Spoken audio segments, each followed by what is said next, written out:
Hello friends, welcome to defence matrix. तो एक काफ़ी इंपॉर्टेंट टॉपिक है जिसको हम इस वीडियो में डिस्कस करने वाले हैं। लेकिन इस वीडियो को स्टार्ट करने से पहले हम प्रीवियस वीडियो को लेकर कुछ क्लैरिफिकेशन देना चाहते हैं। तो जो गवर्नमेंट और आर्म फोर्सेस द्वारा अग्निपथ स्कीम लागू करी गई है, ये एक पॉलिटिकल मैटर है। ये सही है या नहीं है, इसमें डिफरेंस ऑफ ओपिनियन हो सकता है, क्योंकि ये पर्सपेक्टिव पे डिपेंड करती है कि आप चीज़ों को कहाँ से देख रहे हैं। तो हमारा यहाँ पर पॉइंट ये था कि जो स्कीम है वो ठीक है, लेकिन कई लोग इससे डिसएग्री कर रहे थे और ये एक्सपेक्टेड भी था। पर एक पॉइंट यहाँ पर हम डेफिनेटली एक्सेप्ट करेंगे जो कि वैलिड है, कि जो प्रीवियस रिक्रूटमेंट रुकी हुई थी उनको एकदम से ख़त्म करके इसे इस तरीके से इम्प्लीमेंट नहीं करना चाहिए था। ये थोड़े अलग तरीके से हो सकता था। स्कीम बुरी नहीं है, इम्प्लीमेंटेशन थोड़ा बेटर हो सकता था। तो चीज़ों में थोड़ा सुधार करने के लिए जो एज लिमिट है उसको 23 किया गया है, पर ये कितना डैमेज कंट्रोल करेगा ये देखने वाली बात होगी। खैर, ये पॉलिटिकल मैटर है, इसमें डिफरेंस ऑफ ओपिनियन हो सकता है, इसलिए हम इसको टच नहीं करना चाहते, पर रिक्वेस्ट ज़्यादा होने की वजह से हमने इस पर बात करी। पर अब इस चीज़ को ड्रॉप करते हैं और आते हैं इम्पोर्टेंट मुद्दे पर, जहाँ पर फैक्ट बेस्ड बातें होंगी और ओपिनियन कॉन्फ्लिक्ट जो है वो नहीं रहेगा। तो इंडिया के लिए अभी जो सबसे बड़ा थ्रेट है वो चाइना है, और चाइना द्वारा इनका तीसरा सबसे बड़ा एयरक्राफ्ट कैरियर जो है वो आज लॉन्च किया गया है। तो चाइना का 80,000 टन डिस्प्लेसमेंट वाला conventional part EMALS equipped aircraft carrier Fujian जो है वो आज लॉन्च किया गया है, और ऐसा कहा जा रहा है कि इस पर काम जो है वो अगले साल तक कंप्लीट हो जाएगा और ये सर्विस को ज्वाइन कर सकता है। तो ये चाइना का सुपर कैरियर है जो कि काफ़ी अच्छे खासे नंबर में फाइटर एयरक्राफ्ट के विंग को कैरी करेगा, साथ ही साथ इमाल्स से लैस है, इसलिए हैवी एयरक्राफ्ट को भी लॉन्च करने में सक्षम होगा। तो सबसे बड़ी बात यहाँ पर यह है कि ये जो एयरक्राफ्ट कैरियर है ये कन्वेंशनल पार्ट है, उसके बाद भी यहाँ पर इमाल्स को लगाए जाने का दावा किया जाता है। तो इमाल्स क्या है और ये क्यों इतना स्पेशल एयरक्राफ्ट कैरियर है चाइना के लिए, इसको हम समझने की कोशिश करेंगे अपने प्रमोशनल पार्टनर के एक छोटे से मैसेज के बाद। तो अगर आप एनडीए की प्रिपरेशन कर रहे हैं, एक काफ़ी अच्छा ऑफर जो है वो अनअकैडमी की तरफ से आपके लिए लाया गया है, जिसके अंतर्गत एक फ्री टेस्ट जो है वो आपके लिए ऑर्गेनाइज करवाया गया है, जिसको देने पर आपको 100% तक स्कॉलरशिप मिल सकती है और 20 लाख रुपए तक के प्राइजेस जो हैं वो मिल सकते हैं। तो जितने भी एनडीए एस्पिरेंट्स हैं वो अपनी कैपेबिलिटी को यहाँ पर टेस्ट कर सकते हैं। एग्ज़ाम जो है वो 25 जून को यानी कि सैटरडे को कंडक्ट किया जाएगा और सुबह 11 बजे से होगा। याद रखिएगा, यहाँ पर एनरोल करने के लिए हमारा रेफरल कोड यूज़ करना है जो कि है मैट्रिक्स 10। बाकी 19 तारीख को एक वर्कशॉप जो है वो कंडक्ट कराई जा रही है पुणे में, जहाँ पर टॉप एजुकेटर्स आपकी हेल्प करेंगे आपकी प्रिपरेशन को लेकर और प्रॉपर गाइडेंस जो है वो प्रोवाइड कराएंगे, चाहे आप सीडीएस, एनडीए, एसएसबी, सीएपीएफ या फिर एफकैट के एस्पिरेंट हो। तो जो वेन्यू है वो यहाँ पर पुणे में है। डेट याद रखिएगा, जून 19, और समय जो है वो सुबह 11 से शाम को 4 बजे तक है। जो एड्रेस है वो आपको स्क्रीन पर दिखाई दे रहा होगा। याद रखिए, रजिस्टर करने के लिए हमारा रेफरल कोड मैट्रिक्स 10 यूज़ करना है। जो ज़रूरी लिंक्स हैं वो आपको डिस्क्रिप्शन में मिल जाएंगे। तो जो एयरक्राफ्ट कैरियर की फ़ोटोज़ निकल कर सामने आई हैं, इसमें ये दिखाई देता है कि यहाँ पर 3 ईमास लॉन्च सिस्टम्स जो हैं वो दिए गए हैं।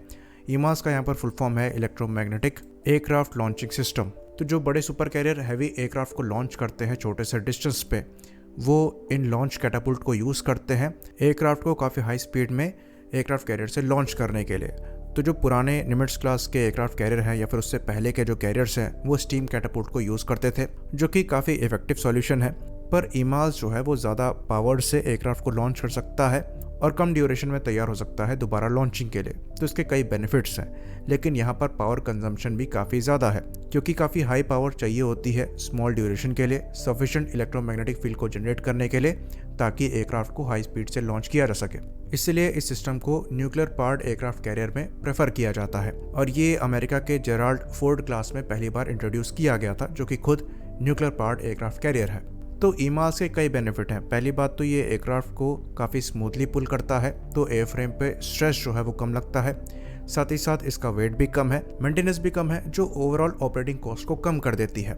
लेकिन पावर रिक्वायरमेंट, जैसा कि हमने बताया, ये एक बड़ा इशू है। तो चाइना ने यहाँ पर इनोवेशन को दिखाया है।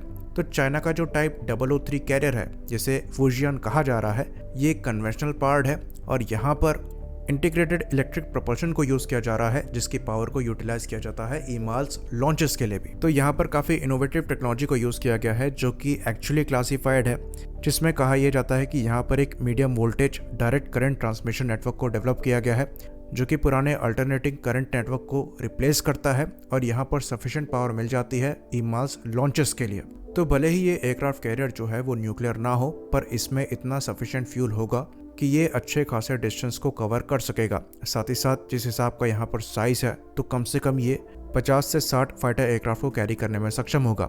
एयरक्राफ्ट यहाँ पर और ज़्यादा हो सकते थे, पर जो J-15 एयरक्राफ्ट यूज़ किया जाता है पीपल लिबरेशन आर्मी नेवी द्वारा, वो साइज में थोड़ा बड़ा है। साथ ही साथ यहाँ से इनके KJ-600 जो कि नेक्स्ट जनरेशन नेवी के अवैक्स हैं, जो कि बेस्ड हैं E-2 हॉकआई पे, वो भी लॉन्च किए जा सकते होंगे, जो कि इनके फाइटर ऑपरेशंस की कैपेबिलिटी को काफ़ी ज़्यादा बढ़ाएगा।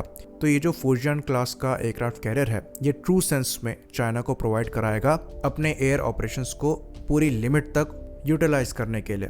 तो चाइनीज़ नेवी द्वारा पहले से ही प्रैक्टिस करी जा रही है कैटोबार एयरक्राफ्ट कैरियर के साथ ऑपरेट करने के लिए, जिसके लिए जो ग्राउंड बेस्ड फैसिलिटी तैयार करी गई थी इमाल्स के साथ, वहाँ से ऑपरेशंस रेगुलर चल रहे हैं, ताकि एयरक्राफ्ट कैरियर के इंडक्शन के बाद उसे कम से कम समय में ऑपरेशनल कर दिया जाए। तो फ्यूचर में इस एयरक्राफ्ट कैरियर से चाइना के 5th जनरेशन J-35 एयरक्राफ्ट जो हैं वो ऑपरेट किए जाएंगे, जो कि साइज़ में काफ़ी छोटे हैं J-15 के कंपैरिजन में, इसलिए इनके जो नंबर्स होंगे वो J-15 के कंपैरिजन में ज़्यादा होंगे इन एयरक्राफ्ट कैरियर पर। तो इस एयरक्राफ्ट कैरियर के डेवलपमेंट के साथ 2 और डेवलपमेंट जो हैं वो काफ़ी तेज़ी से चल रहे हैं, जिसमें पहला जो है वो इनके J-35 का प्रोजेक्ट है और दूसरा जो है वो इनके KJ-600 एवैक्स का है।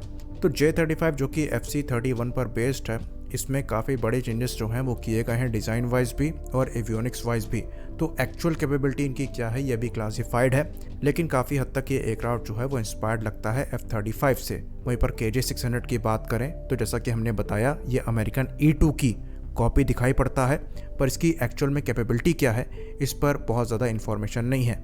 ये पता है कि जो मेन रडार है वो active electronically scanned array based radar है, 3-वे रडार है, पर इसकी एक्चुअल रेंज क्या होगी इसके बारे में बहुत इन्फॉर्मेशन नहीं है। तो यहाँ पर जो नोट करने वाली चीज़ है वो ये है कि एयरक्राफ्ट कैरियर से लेकर एयरक्राफ्ट और अवैक्स ये सब चाइना ने खुद ही बनाया है और सारी उनकी खुद की टेक्नोलॉजी जो है वो यहाँ पर यूज़ हुई है। भले ही इसको कॉपी कहा जाए, पर फिर भी खुद से सब कुछ डेवलप करना बहुत बड़ी बात होती है। और यहाँ पर खाली डेवलप ही नहीं किया गया है चीज़ों को, पर बड़ी इनोवेशंस भी करी गई हैं, जैसे कि एक कन्वेंशनल पार्ट एयरक्राफ्ट कैरियर में ईमाल्स जैसे पावर हंग्री इक्विपमेंट को लगाना और उनको ऑपरेशनल करना। और ये जो एयरक्राफ्ट कैरियर है इसको बहुत कम समय में बनाया गया है। कहा यह जाता है कि इसे लेट डाउन जो है वो 2016 के अराउंड किया गया था और 2022 में इसको लॉन्च कर दिया गया। तो यहाँ पर जो समय लिया गया है वो खाली 6 साल है। तो खाली 6 साल का समय एक 80,000 टन क्लास के डिस्प्लेसमेंट वाले एयरक्राफ्ट कैरियर के लिए बहुत ज़्यादा समय नहीं है। और इसके डेवलपमेंट के साथ साथ पैरेलल में इसके ए ग्रुप का डेवलपमेंट भी चला है। तो ये हमारे लिए लेसन है कि जो फोर्स मॉडर्नाइजेशन प्लान है हम लोग के, वो ज़्यादा समय के लिए रुक नहीं सकते और हमें स्पीड बढ़ाने की ज़रूरत है, क्योंकि चाइना की जो स्पीड है वो कम नहीं हो रही। आई होप इन्फॉर्मेशन यहाँ पर क्लियर हो। इसी बात पर हम इस वीडियो को ख़त्म करेंगे। लाइक करिए, सब्सक्राइब करिए। जय हिंद।